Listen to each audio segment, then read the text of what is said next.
नमस्कार दोस्तों, पिछली वीडियो में हम लोग प्रेजेंट इंडेफिनिट टेंस का इंट्रोगेटिव सेंटेंस पढ़े थे। प्रेजेंट इंडेफिनिट टेंस में इंट्रोगेटिव सेंटेंस यदि वाक्य क्या से प्रारंभ हो जाता है तो उसी को इंट्रोगेटिव सेंटेंस कहते हैं।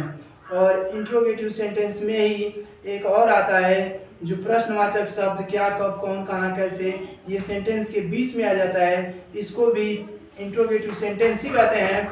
तो जब ये इंट्रोगेटिव वर्ड सेंटेंस के बीच में आ जाएगा तो इस इंट्रोगेटिव वर्ड की अंग्रेजी सबसे पहले लिखना होता है, उसके बाद कर्ता के अनुसार डू या डज लिखेंगे, उसके बाद फिर सब्जेक्ट लिखते हैं, फिर वर्ब का फर्स्ट फॉर्म आता है, उसके बाद ऑब्जेक्ट लिखते हैं, फिर अदर वर्ड लिखते हैं और वाक्य के अंत में प्रश्नवाचक चिन्ह अवश्य लगाते हैं। तो आइए देखते हैं कि प्रेजेंट इंडेफिनिट टेंस में इंट्रोगेटिव सेंटेंस क्या होता है। यदि प्रश्नवाचक शब्द क्या, कब, कौन, कहाँ, कैसे ये वाक्य के बीच में आ जाएगा तो उसके लिए क्या करेंगे, आइए देखते हैं। ठीक है, ये है प्रेजेंट इंडेफिनिट टेंस और प्रेजेंट इंडेफिनिट टेंस का इंट्रोगेटिव सेंटेंस। और इंट्रोगेटिव सेंटेंस में यदि प्रश्नवाचक शब्द क्या, कब, कौन, कहाँ, कैसे वाक्य के बीच में आ जाता है तो इसकी अंग्रेजी सबसे पहले लिखते हैं। यही है क्यों और ये है कैसे, ये पहले आ गया है तो इसी की अंग्रेजी सबसे पहले लिखेंगे। इंट्रोगेटिव वर्ड यही इसी को पहले लिखा जाता है। ये 60 रूल है, देखिए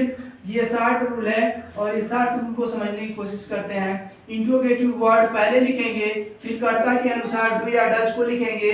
यदि कर्ता एक वचन रहेगा तो डज को पहले लिखेंगे और यदि कर्ता बहुवचन का रहेगा तो डू को पहले लिखा जाता है। उसके बाद सब्जेक्ट को लिखते हैं, फिर वर्ब के फर्स्ट फॉर्म आता है, फिर वर्ब का ये फर्स्ट फॉर्म आता है, उसके बाद ऑब्जेक्ट लिखते हैं, फिर अदर वर्ड आता है और वाक्य के अंत में प्रश्नवाचक चिन्ह अवश्य लगाते हैं। तो आइए एग्जाम्पल देखते हैं। एग्जाम्पल क्या होता है, एग्जाम्पल में जैसे है रमेश घर क्यों जाता है।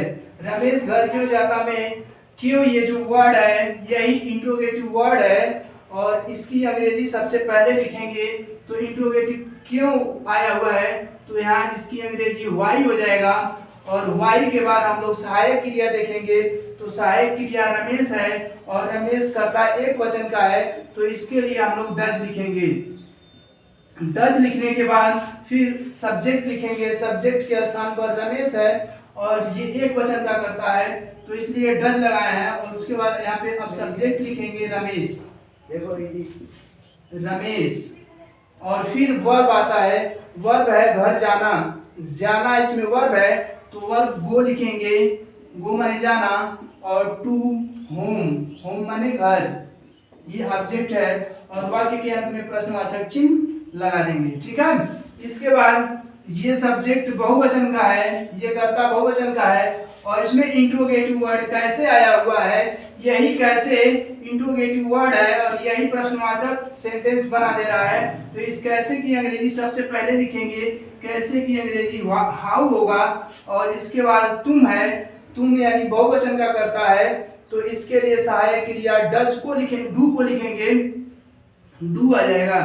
फिर सब्जेक्ट लिखेंगे, सब्जेक्ट है तुम और तुम की अंग्रेजी होता है यू और इसमें वर्ब है पीना, पानी पीने का काम हो रहा है तो इसमें वर्ब हो जाएगा पीना और पीना की अंग्रेजी ड्रिंक होता है, ड्रिंक और दी वाटर, दी वाटर ये ऑब्जेक्ट हो जाएगा। वाक्य के अंत में प्रश्नवाचक चिन्ह अवश्य लगाएंगे। ठीक है, तो ये था हम लोगों का प्रेजेंट इंडेफिनिट टेंस का इंट्रोगेटिव सेंटेंस। इंट्रोगेटिव सेंटेंस में क्या, कब, कौन, कहाँ, कैसे यदि वाक्य के बीच में आ जाएगा तो इसकी अंग्रेजी सबसे पहले लिखेंगे, जिसमें उदाहरण में हम लोग यहाँ पे लिखे हुए हैं। फिर कर्ता के अनुसार डज या डू को लिखते हैं, उसके बाद सब्जेक्ट लिखते हैं, सब्जेक्ट एक वचन है और यहाँ पे बहुवचन है। फिर वर्ब लिखा जाता है, ये ड्रिंक वर्ब है और गो वर्ब है। ठीक है, तो ऐसे ही प्रेजेंट इंडेफिनिट टेंस का ये रूल है और नियम है। तो इस सेंटेंस को, इस टेंस को हम लोग समाप्त करते हैं। ये प्रेजेंट इंडेफिनिट टेंस का टोटल हम लोग 6 भाग पढ़ लिए। प्रेजेंट टेंस का affirmative, negative, interrogative, interrogative negative और इंट्रोगेटिव वर्ड, ये सारी चीज़ें हम लोग पढ़ लिए। अब अगली वीडियो में हम लोग प्रेजेंट कंटिन्यूअस टेंस को समझने की कोशिश करेंगे। तो इसी के साथ यदि वीडियो अच्छा लगे, पढ़ाना अच्छा लगे तो आप लोग लाइक करिए, शेयर करिए, कमेंट करिए और हमें सपोर्ट करिए। धन्यवाद।